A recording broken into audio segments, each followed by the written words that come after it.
Hey guys, it's Spacey Sims, and we are back with more Mystic Destinies. I got really confused as to what I was doing. I was like, I was going into my Sims intros, and I'm like, that's not right at all. Oh my god. Mystic Destinies. Yes, thank you very much. Chapter 11, finally. I'm gonna be honest.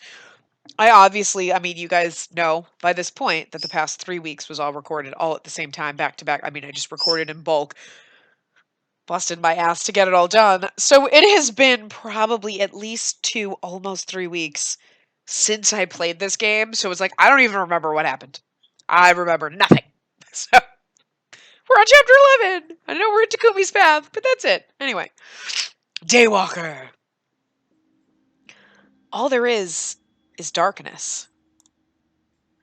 Sometimes I dream things. It's strange.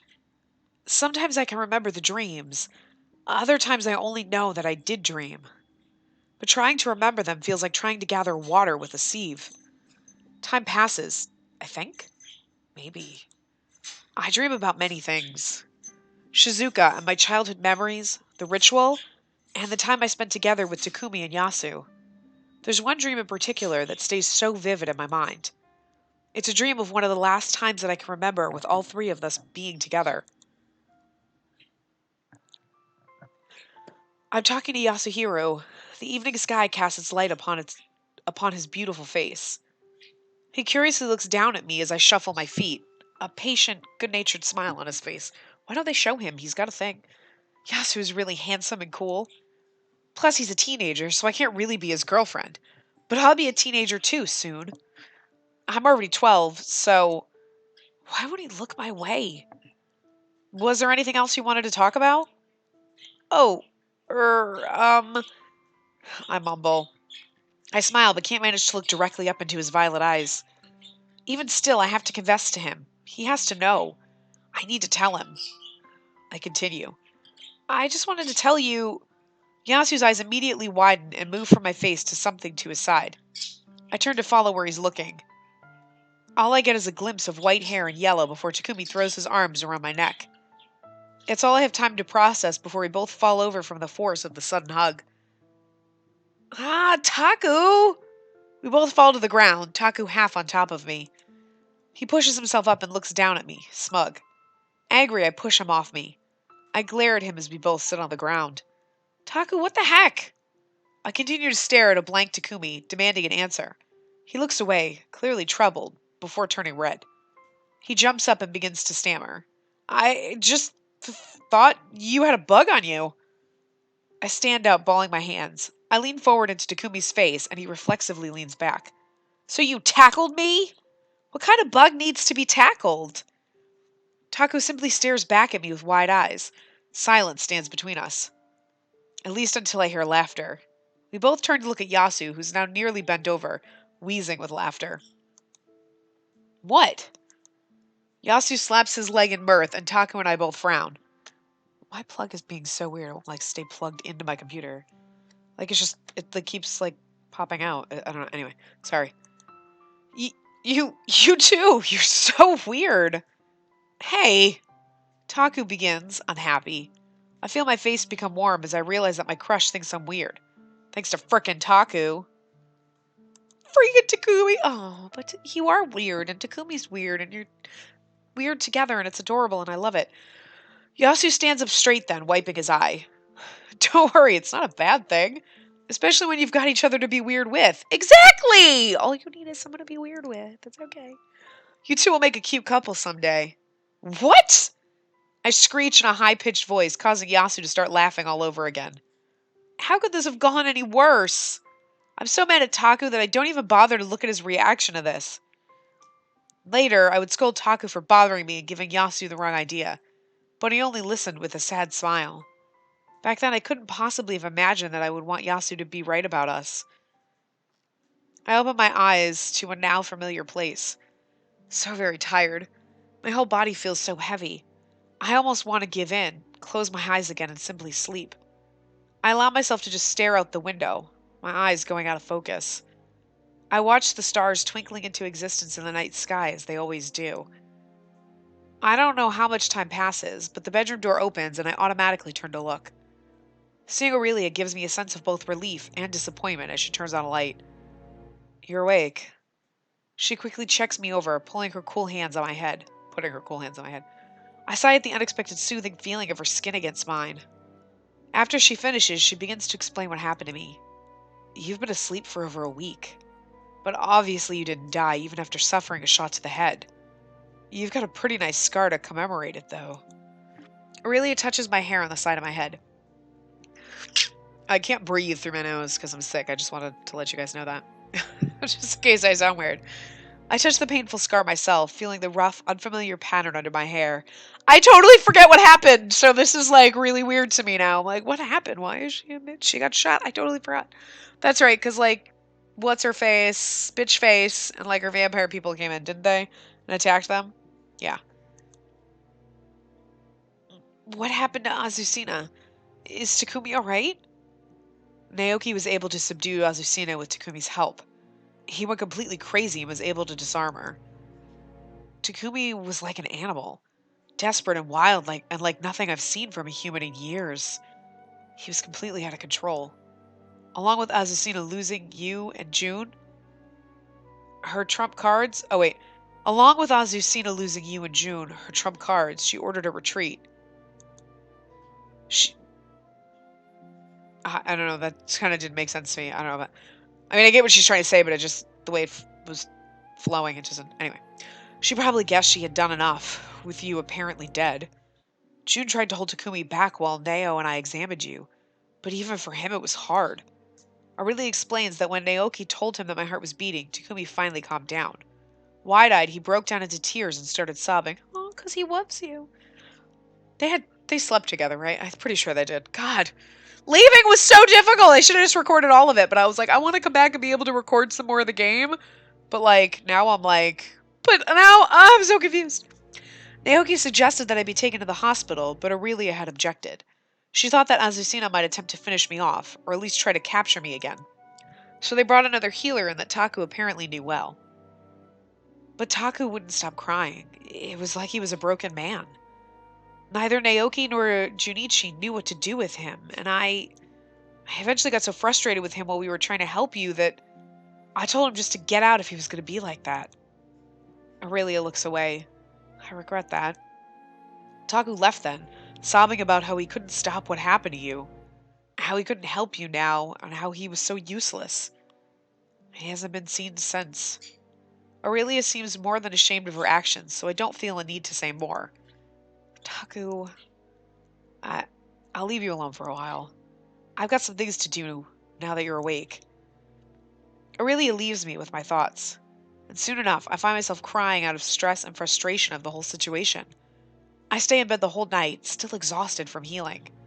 Before sleep can come, my thoughts drift to Shizuka. What did she do to Yasu back then? Can I even undo it? Whatever the answers are, I know that I have to find Takumi first. The next day when I wake up, even though Aurelia tried to dissuade me, I left the house to look for Taku. I decide to go to Jinsol and ask him for help to find him. I'm still exhausted, but I now stand in front of the detective. Having explained the situation to him, I await his answer. Of course I will. It's my duty, especially after what happened to Yasu. If he ever woke up, I know that he'd want to know his little brother was safe. I look up at Jinsol in surprise. His words bring back a thought I had last night.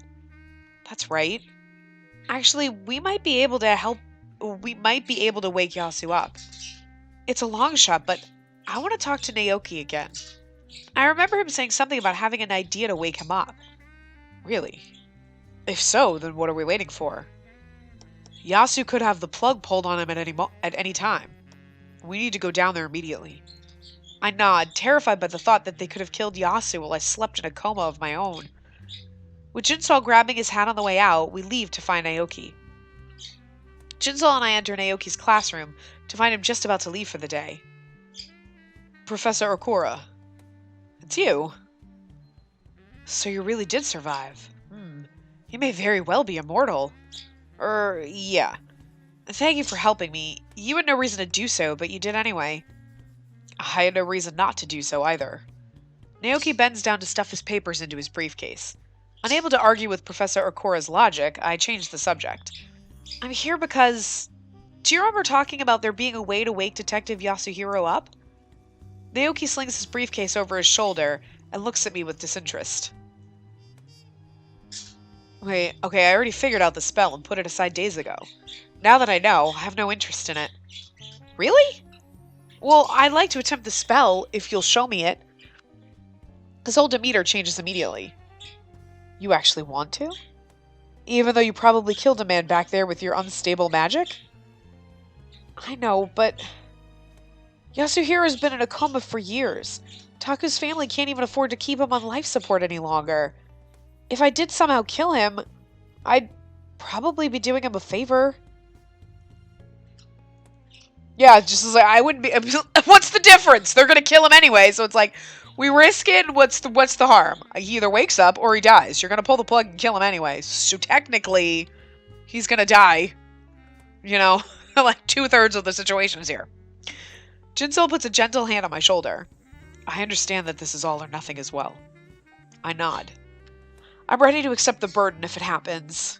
But this is his only chance at truly living. I can't let fear stop me from grasping at whatever chance he could have for real life again. Seeing my resolve, Naoki goes to his desk, puts his briefcase on it, and pulls out a book. I don't do magic myself, but I don't mind trying to teach you what I figured out. It's not a complex spell, at least not the one I found. It's based in death magic. So there's a price to pay. Naoki nods. But Takumi would pay it in a heartbeat, wouldn't he? Teach me, please. I'm really good with death magic. I see dead people all the time. I mean, the shadow things. I mean, whatever. I'm gonna die. I mean, if it kills her, would it really kill her? Because she's immortal. So, like, I don't know. Be like a do-over. Like, don't do that again. I'll try to find some leads on Takumi's whereabouts then. Oh, that was Jinsol. Whatever. I'm not really good with the voices right now. Jinsol heads off, and not wanting to waste any time, Naoki begins teaching me what he understands of the spell he believes will save Yasu. Like, my nose is so stuffed up and my throat itches so bad. It's almost hard. Anyway. Because I had studied death magic before, it wasn't that hard for me to understand how I was supposed to perform the spell. As always with death magic, the spell is simple enough. It was always more about the price I was going to have to pay with my soul. After leaving the university, I called up Jinsol and told him to meet me at the hospital. And despite my own nerves, I called up Taku's mom and dad and explained the situation. They told me they would rush right over when they could, so now I prepare alone to go to the hospital. To perform the spell that will either save Yasu's life, or end it. Oh god, we're not gonna have to fucking choose and then kill him like we did Taku. I mean, that never happened. Looks around suspiciously. I mean, it never happened. You never saw it happen. Technically did, but anyway. When I get to the hospital, Jinsol is there, and so is Yasu's mom and dad. Ha, no pressure at all, right? I look down at Yasu's thin and extremely pale form as his mother watches with big worried eyes. Ryoko! Ryoko looks like she's trying not to cry, while Tsurumatsu looks just as worried with his arm around her shoulders. I take a deep breath and pull up a chair to Yasu's side. I try not to think about how gaunt his face looks, or how much life he's lost up till now. And how he might lose it all if I don't do this right. I tug at my necklace, twisting it between my fingers. I feel a little nervous about activating my gear crystal here like this, but the thought of Takumi giving it to me calms me. I hold back the little smile threatening to form and activate it. I place my hand slowly, hesitantly on Yasu's head, almost jumping away when I feel how cold he is. If I didn't know any better, I'd think he was already dead. Keep it together, Inara. You're his only hope. I steel myself and close my eyes, taking deep breaths. I reach deep within him and see Yasu's soul in my mind. Oh fuck, this isn't going to give me a choice, like keep going, stop, because like, shit, I don't know what to do. Surrounded by thick fog, I can barely tell what's what. Somewhere in the distance I see a light. Trapped and tangled like a fly in a spiderweb, it sits almost completely engulfed by the fog. That's it. That's what I have to get. Carefully, I work on untangling the web around his soul. Somehow, the power around it feels familiar to me. Ugh! What of these is gonna kill him? Shit, I don't know what to do.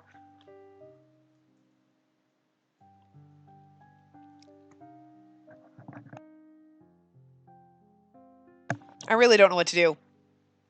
I feel like either way we do this is going to be bad. You know what? Investigate the power.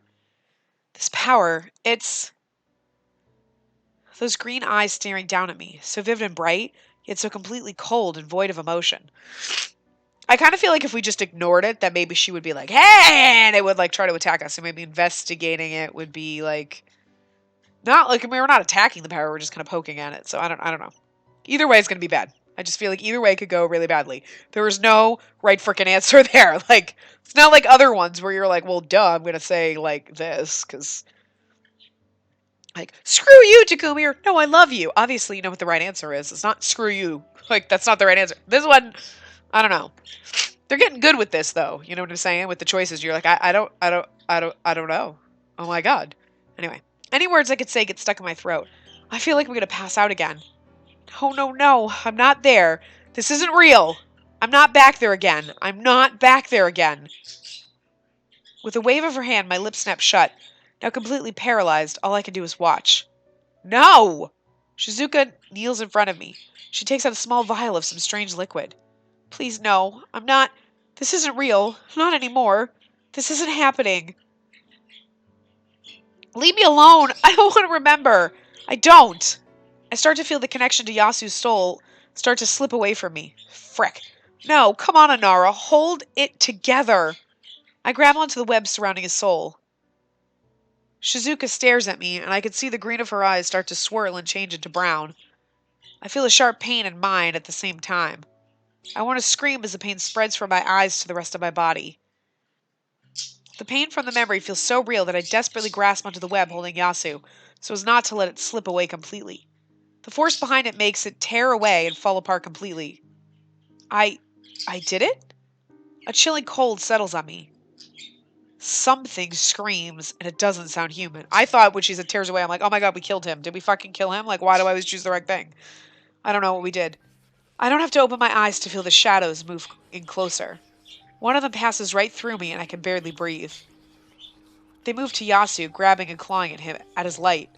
No, no, no! But I can't move. I can't move. I can't do anything to help him. To stop the shadows. Oh god, we killed him.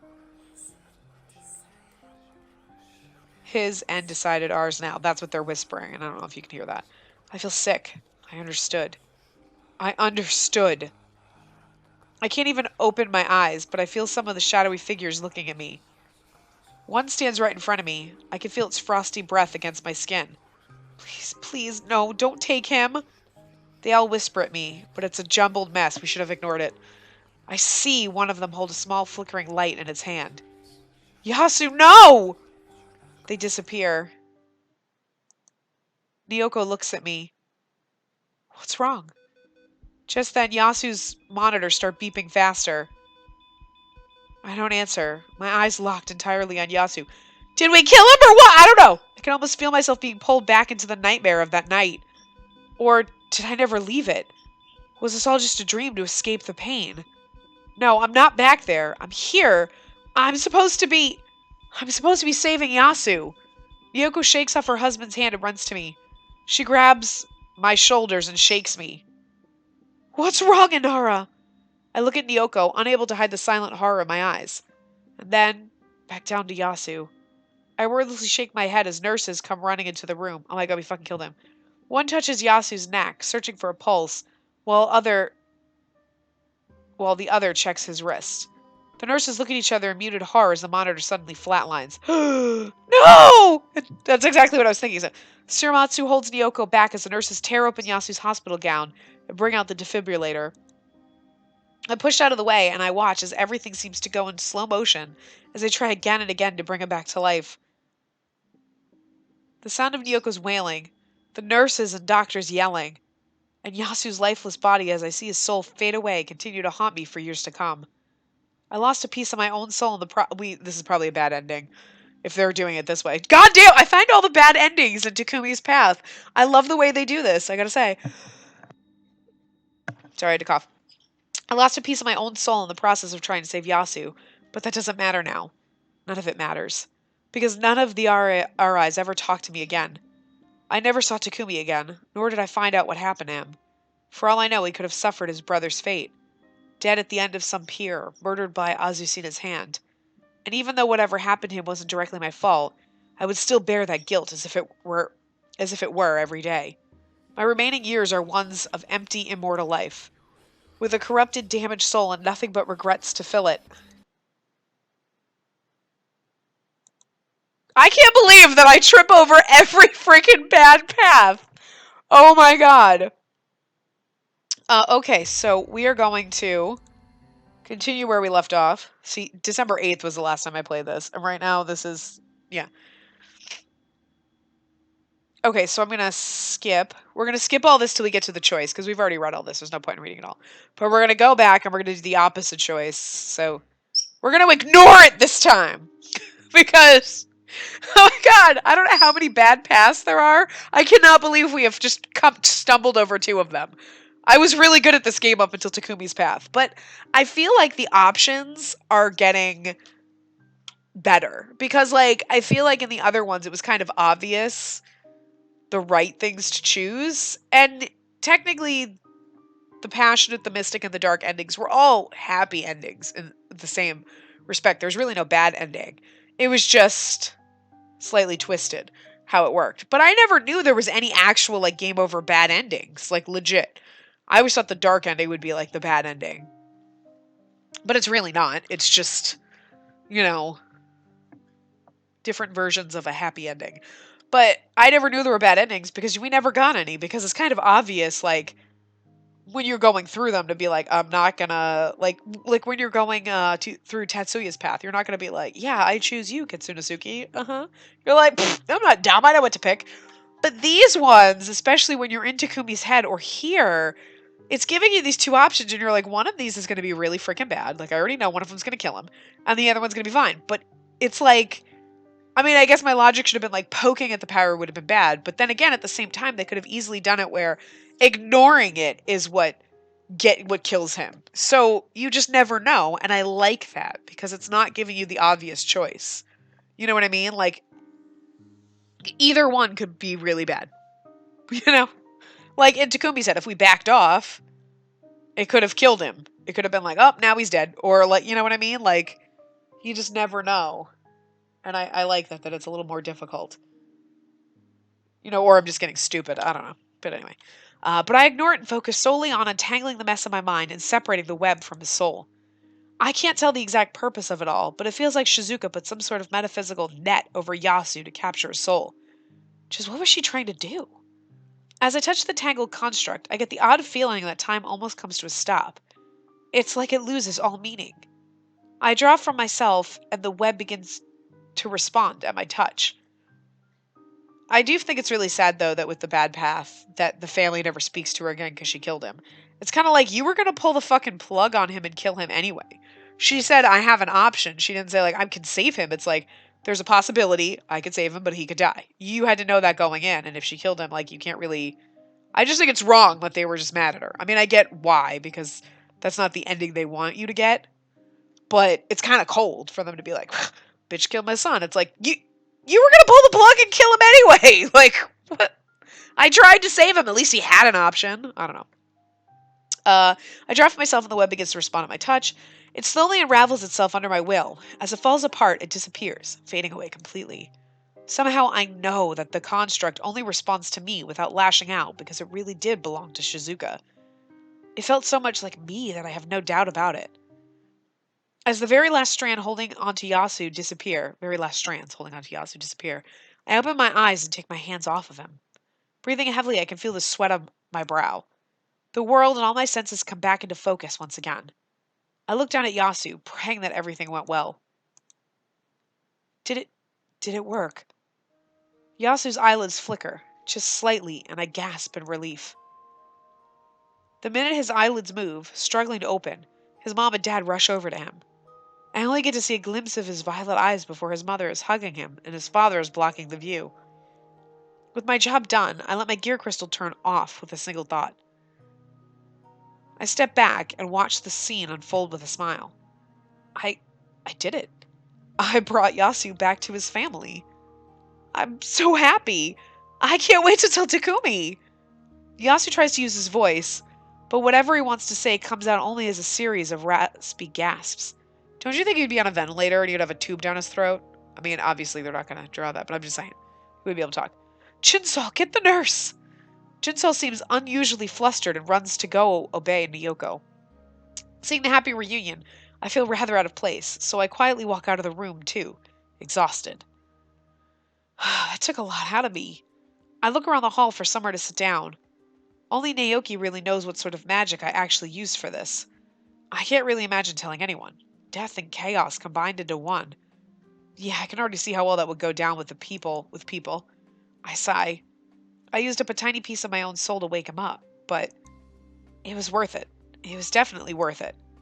To see Mr. and Mrs. Arai happy like that, and if Taka was here, he'd be ecstatic about it too. Just need to actually find him to tell him that his brother is awake. A nurse almost passes by me, but she stops and doubles back to me. Are you okay, dear? You look rather pale. I shake my head and give her a little smile. Thank you, but I'm fine. It's just stress. The nurse smiles back at me kindly. Just remember that you can ask someone to look at you if you're starting to feel worse, okay? After I nod, she continues on her way. Ugh, I wonder, if I keep doing this crap, can I end up as a literal zombie since I can't die? I hear faint footsteps behind me, and a familiar voice calls out to me. Hey! I spin around to see Jinsol. He carefully examines my face. You are right. I nod, a little too hard perhaps. Yeah, the whole thing just took a little bit out of me. Even though you didn't do it for me, I want to thank you for waking up Yasu. I manage to smile and nod again. Did you need something? I might have found a lead on Takumi. Really? Suddenly my vision blurs for a moment and I press my hand to my head, swaying. You might think that you're fine, but you look very ill. You should go home. We'll talk more later when I have more information. Do you want me to take you home? I shake my head. No, I'll be fine. You should help with Yasu. I'm sure his parents will appreciate the support. If you're sure, call me if you run into any trouble. Any at all, okay? I feel far too exhausted to even attempt to argue. Somehow I manage to get a nod and we part ways. I hope I can make it to Aurelia's before I pass out. Why don't you call someone? A few days have passed. Those few days have been spent feeling anxious over Takumi, or rather the very noticeable lack of him. Aurelia hasn't just let me stay in bed, however. She's been making me practice some basic self-defense with her or studying up on my magic. I've practiced a few new spells, but I can't know if I'll be able to do them correctly until I'm actually fighting. Today I've been awake for a while, but I still can't find it in me to get out of bed, even though I know Aurelia might come make me. I sigh and turn over. My feet tangle in the bed sheets, but I can't find it in myself to care. I know that thinking about him is pointless right now, as I haven't been able to get back in contact with Jinsol. And I only just started feeling like I'm not going to drop from exhaustion any minute. My mind slowly drifts as I look out the window. Why did Shizuka put Yasu in a coma? Why was she in contact with the Akuras? Was she just evil all along? My phone rings, interrupting my train of thoughts then. I quickly turn back over and grab my phone. The name Jinsol Moon flashes on the screen. I nearly drop my phone trying to answer it. Hello? Hey, I need to talk to you in person. Okay, sure. Where do I... Come to the hospital. To Yasu's room. Okay, I'll see you soon. I end the call and jump out of bed to get ready. Although curious as to why we're meeting here, I got dressed and made it over to Yasu's hospital room as directed. I open the door into Yasu's room and stop, completely stunned. Hi! Look at that suit! Woo! A vaguely familiar tall man stands in front of the windows. I'm sorry, I just got like the driest throat as I was trying to read that, and I'm like, oh my god. I thought I was going to cough in the middle of reading it. His black hair styled to absolute perfection. Every single strand of his hair seems to be deliberately placed just right. And he's wearing a three-piece suit. I mean, I'm sorry, there's nothing hotter than a man in a vest. I don't care if he's cartoon. He's working on fixing his cuffs of his expensive-looking suit as he looks down at Jinsol, who's sitting on the edge of the hospital. Jinsol, who's sitting on the... I was like... Who's sitting on the edge of the hospital bed. I mean, don't get me wrong. Okay, Jinsol's actually wearing... That's probably a vest under that, too, but he just... I don't know. Maybe it's the pretty purple eyes. I don't know. They are like crazy purple. What the hell? They turn to look at me, and I'm suddenly struck by how handsome the stranger is. Only it's not a stranger at all. I mean, look at them both. Jesus. Yasu.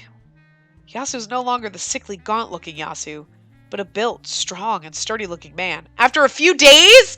Bullshit! That's some kind of magic going on, because he wouldn't be that healthy after a few days. The Yasu, especially because he's been in a coma for how many years? Like 3 years? He would not be able to stand. He would need lots of physical therapy, and it would not, like... I mean, maybe it wouldn't take, like, a super long time, but it wouldn't be, like, 3 days later. It's been a couple of days, and look, he's perfect and handsome and built. Oh yeah, he got all his muscle back after several years of being in a coma. Sure. Magic, I guess. The Yasu standing before me looks so completely different from when I saw him just a few days ago that I don't know how to react. Am I seeing things? Did I finally lose it?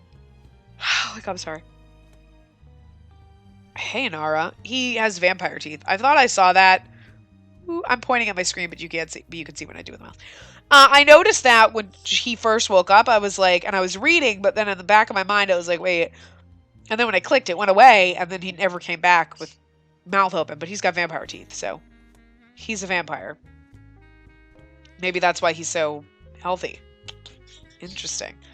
Hey, Nara. You finally came to see me. Feeling better? Whatever words I do try to form come out as incoherent noises instead. Yasuhiro finishes fixing his suit and walks right up to me. I find myself looking up at him, still unable to get myself out of my shocked state. Was he always this tall? Yasu smiles down at me, that kind smile that always made me feel so calm and safe when I was younger. There's something different about him. It's the fucking vampire teeth! And it's not just the fact that he's somehow gone back to looking like he was never in a coma in the span of a few days. Okay, thank God you noticed that was weird. Something I can't quite put my finger on. If you put your finger on it, it'd be weird. You shouldn't stick your finger in people's mouths that you don't know. Something strange and different, yet somehow weirdly familiar behind his eyes. You're surprised to see me like this. He chuckles. Not that I blame you. Even my parents were surprised by the speed of my recovery. That's what happens when you're a vampire, I guess! As it turns out, getting turned into a vampire really helps with that sort of thing. Okay. Vampire? I catch up with everything I'm seeing, hearing. My brain doesn't want to understand this turn of events. Yasuhiro nods, an odd smile playing on his lips. Not exactly my first choice, but preferable over dying in some dingy alleyway alone. And anyway, it's useful, so I'm not going to complain. Suddenly he moves in even closer, taking my hands in his big ones. I feel so small like this. Thank you, Inara. Yasu's smile turns wider, and I can see his fangs glint in the last rays of the setting sun. I'm told that it was you who woke me up. And when you came in, I felt it. That same kind of gentle energy that reached out to me back then. Oh, wait, he can sense me? How? I'm not entirely sure that I want to know the answer to that. You've grown up so beautiful. I really missed a lot. It's strange to suddenly see you like this. It feels like yesterday that I saw a teenage girl in front of me. Well, it basically was for him. My lips twitch into a smile. In my heart, I feel for him. To wake up after years and have something entirely different. It must definitely feel far stranger than Yasu is willing to admit. And it's at this moment that it finally clicks. Yasuhiro is as handsome and suave as ever, but my heart just doesn't pound for him like it used to. It shouldn't after you got all sweaty with this brother! Someone clears her throat, and Yasuhiro and I turn to Jinsol. Jinsol nods towards the doorway, and we finally realize that Nyoko and Suramatsu have just walked in. Yasuhiro calmly steps away from me and turns to greet his parents with a smile. Dad, it's good to see you. Oh, Nara, you're here! Good, Suramatsu and I wanted to thank you. You brought our son back to us. There are never going to be enough words to properly show you our gratitude. And Jinsol clears his throat again, drawing everyone's attention to him. And I lost your other son. But not really my fault. I apologize for interrupting, but there's something urgent that I need to tell everyone. I'm fairly certain I found Takumi. And I believe he's dead. And I believe he's with Azucena. What? I feel a lot of mixed emotions, but mainly relief. Yasuhiro looks just as shocked, so I can make a safe guess that he already knew about his little brother's disappearance. I don't know what's going on, but the trail Takumi left, It was careless, and anyone could tell that he was looking for her whereabouts. Probably tried to kill her, and now he got caught. It doesn't bode well. Everyone in the room is grimly silent, not knowing whether Takumi is dead or alive. And then, suddenly, I snap myself out of it and clench my fists. Well, we've just got to go find out what happened then. Even if it's into Akora territory. Wow, Anara. I don't know what happened, but you've really changed. I shrug. I guess I have.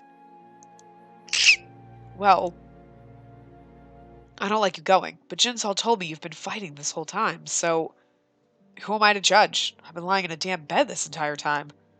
Instead of complaining, I'll back you up. Oh, are you coming then? Are you sure that you can still fight? What? I've never been more battle-ready in my life.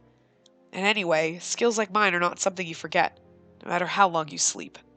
So, of course I'm coming. Like hell you aren't! We just... Oh, like hell you are. Yeah, like hell you are not. We just got you back. But Mom, can I really just leave my baby bro like this? I swore that I would always protect him, but I failed. I got stuck in this damn bed for years, and he had to go through so much as a result. He risked everything to help me this entire time. I can't just leave him. Nyoko starts to sob. She tries to cover her face as her whole body shakes. Suramatsu goes to her, pulling her into his arms. He holds her close to him. Yasu looks away. He continues to speak, though his voice is much lower than before. I'm not human anymore, Mom. So you don't have to worry about me. Nyoko chokes back another sob, and I look away along with Jinsal. I feel so awful that Nyoko has had to suffer so much because of Azucena, and possibly Shizuka. That all of them have. That I have. She tried to murder me. I will end this once and for all.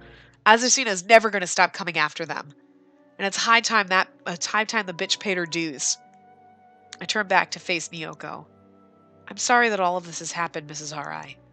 But I promise that I'll take good care of both your sons.